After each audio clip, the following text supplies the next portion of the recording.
Hi friends, இப்போ பார்க்க போகிற ரெசிபி பார்த்தோம்னா எக் புரிஜி. இதுக்கு 2 தக்காளி, ஒரு மீடியம் சைஸில், அப்புறம் 2 வெங்காயம் எடுத்துக்கலாம். அதை நல்லா பொடியாக சாப் பண்ணி வச்சுக்கிறேன். இப்போ கடாயில் ஒரு 4 டேபிள் ஸ்பூன் ஆயில் விட்டுட்டு ஜீரகம் தாளிச்சிக்கிறோம்.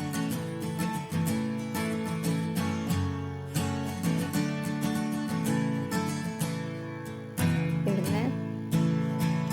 நல்லா பொடியாக கட் பண்ணி எடுத்து வச்சுக்கிற பெரிய வெங்காயத்தை போட்டு வதக்கிக்கலாம்.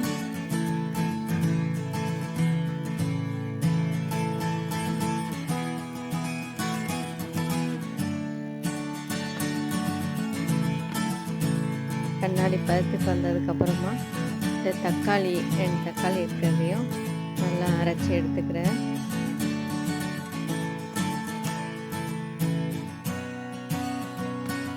அரைச்ச விழுதை சேர்த்து அதையும் நல்லா வதக்கிக்கிறோம்.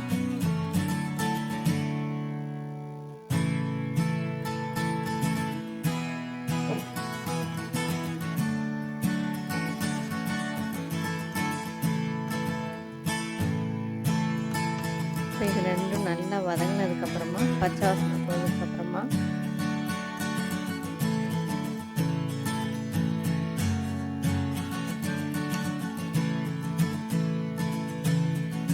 ஒரு table spoon chilli powder, garam masala powder ஒரு 1/2 டேபிள் ஸ்பூன், மஞ்சள் தூள் ஒரு 1/2 டேபிள் ஸ்பூன் போட்டு நல்லா வதக்கிக்கிறேன்.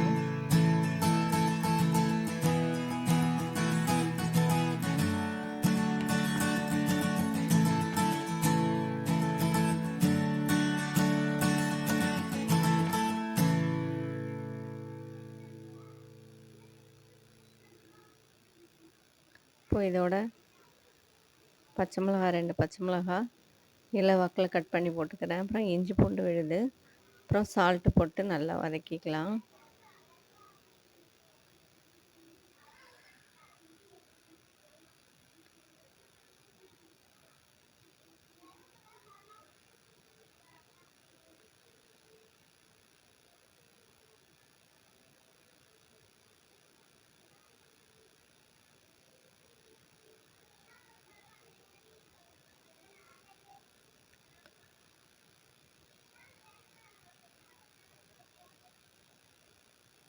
இப்போ இது நல்லா வதங்கிடுச்சு.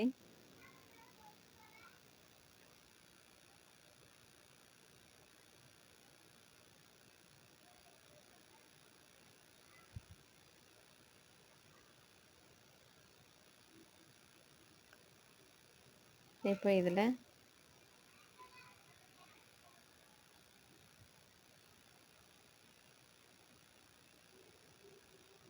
ஒரு சைடை ஒதுக்கிக்கிறேன். இப்போது இது 4 முட்டை எடுத்து ஊற்றிக்கலாம். இதை நல்லா ஸ்க்ரம்பிள் பண்ண வேண்டியது தான். அந்த கொஞ்சம் ஒரு 5 மினிட்ஸ் வேக விட்டுட்டு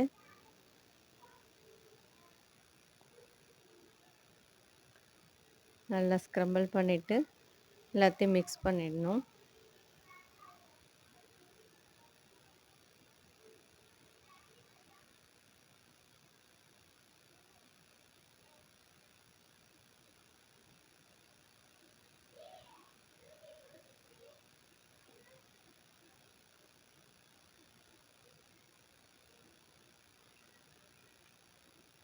நல்லா இதை ஸ்க்ரம்பிள் பண்ணிக்கலாம்.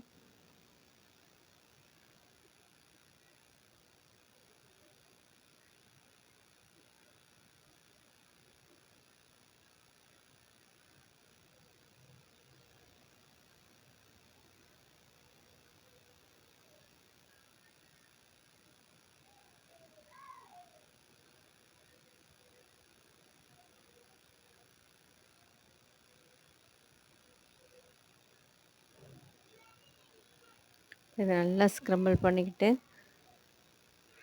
இப்போ இதோட இந்த மசாலாவோட கலந்து போனால் இப்போது சூப்பரான எக் புரிஜி ரெடி பண்ணிக்கலாம்.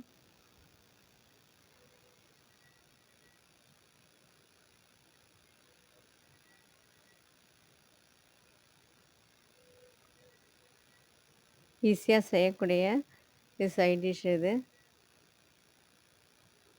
ஈஸியான ரொம்ப டேஸ்டியாக இருக்கும். வீடியோ லைக் பண்ணிங்கன்னா மறக்காமல் ஷேர் பண்ணுங்கள், சப்ஸ்கிரைப் பண்ணுங்கள். தேங்க்யூ.